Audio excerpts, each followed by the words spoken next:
अभी बताया कि ह्यूमरस और स्कैपुला को ज्वाइंट करके 4 मसल्स बहुत फेवरेट मसल्स हैं। सिट्स जो है ये SITS supraspinatus, infraspinatus, teres minor छोटी वाली मसल और subscapularis. So this is mnemonic for the rotator cuff muscle. This is called rotator cuff muscle. ठीक है, why this is called rotator cuff. Cuff का मतलब होता है कोई भी चीज को कंपोज करना, बांध लेना, बांध के रखना ताकि ये एक दूसरे से बिछड़ ना जाए। इसकी क्यों जरूरत है? Because of the just reason of stability and mobility.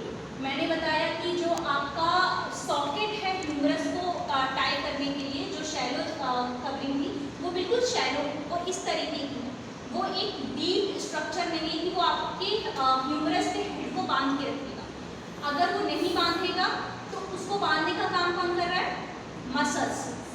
Muscles पकड़ के रखती हैं, मसल्स उसको टाइट करके रखती है ताकि कितनी भी तुम फ्री मूवमेंट्स ले लो। कितनी फ्री मूवमेंट्स हो सकती है? फ्लेक्शन देना है, एडक्शन देना है, एबडक्शन देना है, एक्सटेंशन देना है, इंटरनल रोटेशन और एक्सटर्नल रोटेशन देना है। इसको कंबाइन करके सर्कमडक्शन देना है। अगर सोचो मेरा ये शैलो स्ट्रक्चर है जो कि डीप नहीं है, ठीक है, इस तरीके से नहीं, इस तरीके से है, और मेरा ये हेड है और इसको बहुत अच्छे तरीके से नहीं बांधा गया है इस कफ में, तो ये तो मूवमेंट देने के साथ साथ डिस्लोकेट होता जाएगा। हर तीसरे दिन पे डिस्लोकेट होगा। इसीलिए जिन लोगों की रोटेटर कफ मसल्स, ये 4 मसल्स में से 1, 2, 3 या 4 कोई भी वीक हो रही है, इंजर्ड हो रही है, तो उन लोगों में रोटेटर कफ की वीकनेस की वजह से सबलक्सेशन। सबलक्सेशन का क्या मतलब होता है?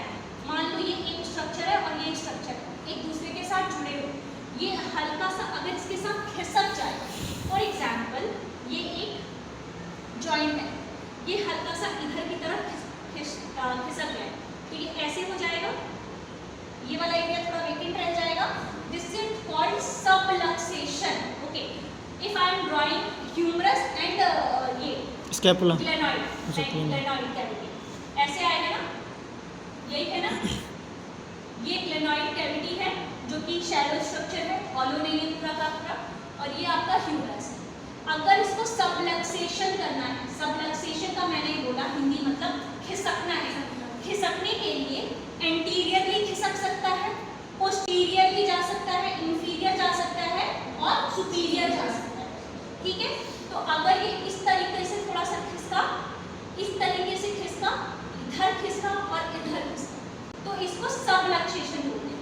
और सबलक्सेशन मतलब अटैच्ड तो है लेकिन थोड़ा सा खिसक गया। तो अगर ये रोटेटर कफ मसल्स मेरी अच्छी नहीं है, मजबूत नहीं है, टाइट नहीं है, स्ट्रेंथनिंग नहीं हो रखी है, तो ये लूज पड़ जाएंगी, और लूज पड़ जाएंगी तो ये तो आए दिन अपना खिसकता रहेगा, सबलक्सेशन होता रहेगा। ठीक है, if I am asking you कि आर्म मसल्स क्या होती है, तो जो मसल्स मैं आपको आर्म में पढ़ाऊंगी, ये वाला यहाँ से लेके यहाँ, इसमें कौन कौन से 2-4 मसल्स के नाम है? कोरैकोब्रेकियालिस, ब्रेकियालिस, बाइसेप्स, जो हम लोग इजीली बोलते हैं कि मेरी बाइसेप्स बन रही है, ठीक है, ट्राइसेप्स, पीछे वाली मसल्स, और एक मेजर मसल होती है जो यहाँ से आती है और इस तरीके से ट्रायंगुलर शेप की होती है, उसको बोलते हैं डेल्टॉइड। ठीक है, जो बल्क देखते हो जिम वाले लोगों का कि अपना ये पूरा अच्छा सा बल्क दिखा रहे होते हैं, कट्स दिखा रहे होते हैं, वो डेल्टॉइड की होती है। ठीक है, तो ये आपकी हो गई आर्म की मसल्स। इसके अलावा भी छोटी मोटी होगी। इसके बाद जब मैं फोरआर्म पढ़ाऊंगी आपको, तो फोरआर्म में यहाँ पे कौन कौन सी मसल्स आ जाएगी?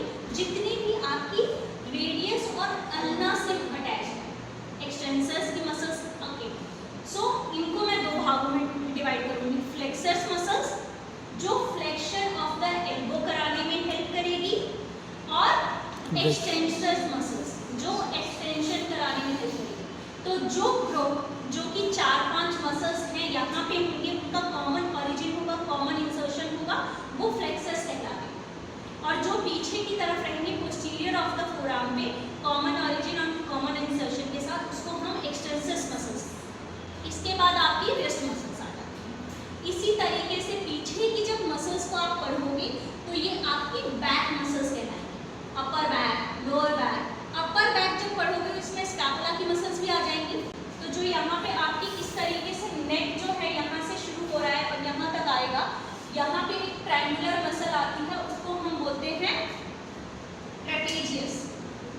ठीक है। अब मेरी बैक जो है ट्राइंगुलर, मैंने यहाँ पे वर्टिब्रास पे एक लाइन खींच दी, तो इधर है तो इधर भी होगी। So this is a rhomboid shape muscle, inferior border और ये, ठीक है, यही है। यहाँ पे आपने क्या दिया, सुप्रास्पाइनस, ठीक है। अब मैं बात करूंगी इंफ्रास्पाइनस। तो इंफ्रास्पाइनस किस पे आएगा, इस वाले पूरे डॉर्सल सरफेस पे आ जाएगा। Supraspinatus, infraspinatus, teres minor, rotator cuff में हमेशा याद रखना छोटी वाली मसल आएगी, माइनर आएगी, गलती से भी मेजर नहीं बोलना। सुप्रास्पाइनस फोसा, जो ये वाला फोसा था यहाँ पे शुरू हुई, ऑरिजिन हुआ और इंसर्शन हुआ ये वाले इसके ऐसे, ठीक है। यहाँ पे ग्रेटर ट्यूबरकल होता है। ग्रेटर ट्यूबरकल याद रखना, अगर ग्रेटर ट्यूबरकल याद नहीं होता है तो सुप्रास्पाइनस फोसा पे अगर जा रही है तो कितनी लंबी मसल हो सकती है, यहाँ तक थोड़ी आएगी, ऐसे अपना डायगोनल थोड़ी देगी, एंगल थोड़ी चेंज करेगी, तो सीधा ही जाएगी ना। तो सीधा कहाँ एडजेसेंट आ रही है, हेड ऑफ द ह्यूमरस पे, तो हेड ऑफ द ह्यूमरस पे इंसर्ट, ह्यूमरस पे भी बोल दोगे तो चलेगा, बस अपना कॉमन सेंस लगाना कि कहाँ पे इंसर्ट होगी, तो नीचे तो जाएगी नहीं, लोअर एंड पे तो जाएगी, ऊपर की तरफ भी जाएगी, और हेड ऑफ द ह्यूमरस में कहाँ पे, जीटी, ग्रेटर ट्यूबरकल। ये एक मसल है जो कि यहाँ पे ऐसे लगी हुई, ठीक है, इसका इंसर्शन यहाँ है, ठीक है। कॉन्ट्रैक्ट का क्या मतलब होता है, मसल कॉन्ट्रैक्ट करती है तो खींचती है, अपने आप को सिकोड़ती है। This is the action of the muscle, okay. Relax कर रही है तो अपने आप को छोड़ रही है, ठीक है। तो रिलैक्स कर दिया मतलब कि अपनी मूवमेंट को छोड़ दिया। अभी तक मैं एब्डक्शन करना चाहता हूँ, ठीक है, इस तरीके से ये वाली मसल यहाँ पे कहीं लगी है, ठीक है। मैं एब्डक्शन करना चाह रही हूँ, मैं शुरुआती का एब्डक्शन इनिशिएट कर रही हूँ, क्योंकि ये मसल छोटी है, जितनी छोटी मसल रहेगी उतना कम इसका लिवर आर्म रहेगा, उतना ही ये शॉर्ट मूवमेंट क्रिएट करेगा। जाहिर सी बात है, मेरी लंबाई ज़्यादा है तो मैं अच्छा मोमेंटम दे सकती हूँ, अच्छा फोर्स दे सकती हूँ, अच्छा क्रिएट कर सकती हूँ। छोटी मसल है तो छोटा मूवमेंट क्रिएट करेगी, ये मसल इतनी, तो इतनी है, तो आप सोचो ये ऐसे लगेगी, ऐसे करेंगे तो कुछ इस पे असर आएगा। मैं फ्लेक्शन कर रही हूँ तो इस मसल पे कोई असर आ रहा है, कुछ होगा थोड़ा बहुत, तो सारी मसल सबका काम करती है। मैं प्राइमरी एक्शन पूछ रही हूँ, प्राइमरी एक्शन और secondary action, 2 actions are there. Primary action का मतलब ये होता है कि प्योरली मेरा मसल का काम यही है, मैं इसी के लिए बनी हूँ, लेकिन मेरे अंदर और भी काबिलियत है तो मैं दूसरे की हेल्प कर सकती हूँ। Secondary muscle. तो जब मैं फ्लेक्शन करा रही हूँ तो देखो कोई भी मसल पे इतना कॉन्ट्रैक्शन डेवलप नहीं होगा, क्यों? क्योंकि अलाइनमेंट ऐसा आना चाहिए था, इतना तो कर ही मैं सकते ये हैं। कर रही हूँ ना, तो कोई मेरी ऐसी मसल होती जो यहाँ पे या तो ऐसे लगी होती या ऐसे लगी होती तो ये कॉन्ट्रैक्ट करती। कोई मसल ऐसे है तो वो इधर जब तुम कर रहे हो तो ये चीज़ कॉन्ट्रैक्ट हो रही है। सोचो, थोड़ा दिमाग लगाओ, ये एक छोटी सी मसल है और मैं एब्डक्ट किया तो ये चीज़ बोलेगी, ये कॉन्ट्रैक्ट करेगी, ठीक है, चेक करने के लिए। अब हाथ पकड़ करो, ऐसे एब्डक्शन करो, ऐसे धक्का दो मेरे हाथ, कहाँ पे जोर पड़ रहा है, ठीक है।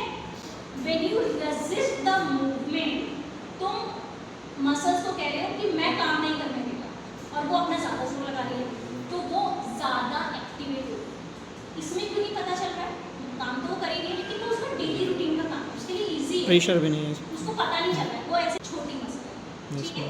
तो इसके कुछ और भी मसल्स होंगी जो एब्डक्शन को हेल्प करेंगे। अभी के लिए याद रखना, initial 15 degree is initiated by supraspinatus, इसने शुरू कर दिया, बाकी उसके बाद उसने बोला मेरे से नहीं हो रहा है, कोई और आ जाएगा, कौन आएगा वो आगे की मसल्स में बढ़ेगा, ठीक है।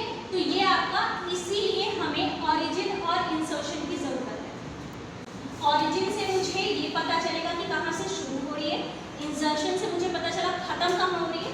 अब जब मैं मूवमेंट कराऊंगी तो वो मसल्स खींचेगी अपने आप को, कॉन्ट्रैक्ट करेगी और इसीलिए मुझे एक्शन याद हो जाएगा। बात बात ही समझ, मैंने बताया था ट्रायंगुलर एरिया पूरा कवर करता है, पूरा का पूरा वो जो फैन शेप का था इस तरीके से कवर हो जाएगा। अगेन इसका देखो